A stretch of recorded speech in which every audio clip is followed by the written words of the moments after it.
নমস্কার, আমাদের আজকের আপডেট 42 নম্বর হরিরামপুর বিধানসভার রাজনৈতিক পরিস্থিতি।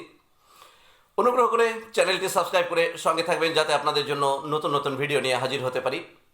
হরিরামপুর বিধানসভা একসময় বাম দুর্গ হিসেবে পরিচিত ছিল।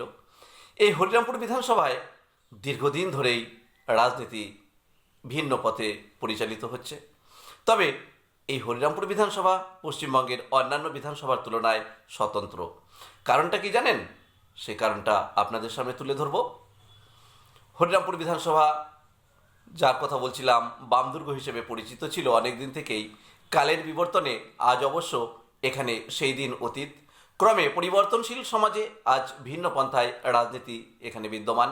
হরিরামপুর বিধানসভায় এবার মূলত ত্রিমুখী লড়াইয়ের ময়দানে রয়েছেন জাতীয় কংগ্রেসের প্রার্থী শুভাশিস পাল ওরফে সোনা পাল।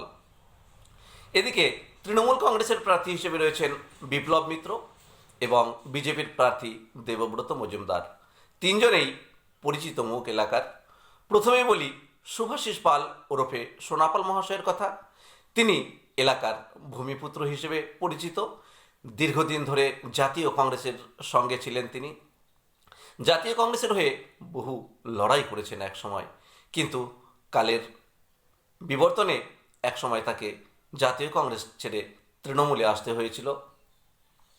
তৃণমূলে এসেও তিনি মানুষের জন্য লড়াই করেছেন। একসময় জেলার এক দাপুটে নেতা হিসেবে তিনি পরিচিত ছিলেন।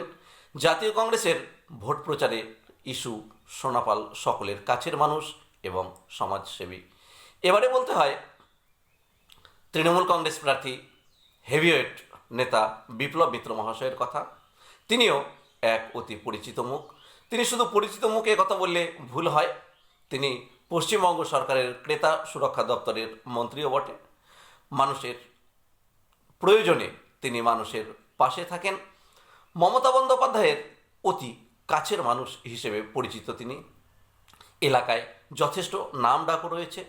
তৃণমূল সরকারের উন্নয়নের স্লোগানকে হাতিয়ার করে লড়ছেন তিনি। অনেক ক্ষেত্রেই দেখা গেছে যে প্রয়োজনে তিনি মানুষের পাশে থেকেছেন, আর সেই উন্নয়নকে হাতিয়ার করেই এবার বিপ্লব মিত্র হরিরামপুর বিধানসভায় লড়াই করছেন। অন্যদিকে আরেকজন ব্যক্তিত্বের কথা বলতেই হয়, তিনি বিজেপি প্রার্থী দেবব্রত মজুমদার। এই দেবব্রত মজুমদার একজন বিশিষ্ট শিক্ষক ও সমাজসেবী। তিনি ও তার পরিবার দীর্ঘদিন ধরেই রাজনীতির অঙ্গনে যুক্ত।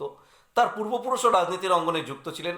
বিধানসভায় তার প্রথমবার লড়াই হলেও সাধারণ মানুষের কাছ থেকে ভালো সাড়া পাচ্ছেন বলে জানান প্রার্থী।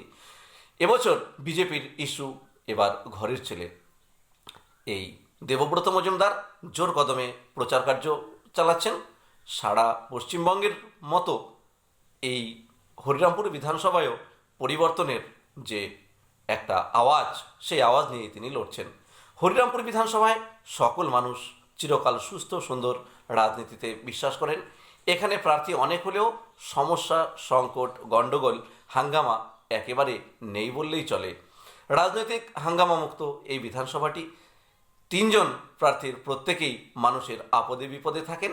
তারা অন্যান্য বিধানসভা থেকে হরিরামপুর বিধানসভাকে মানুষ অন্য নজরে রেখেছেন, একথা বলার অপেক্ষা রাখে না।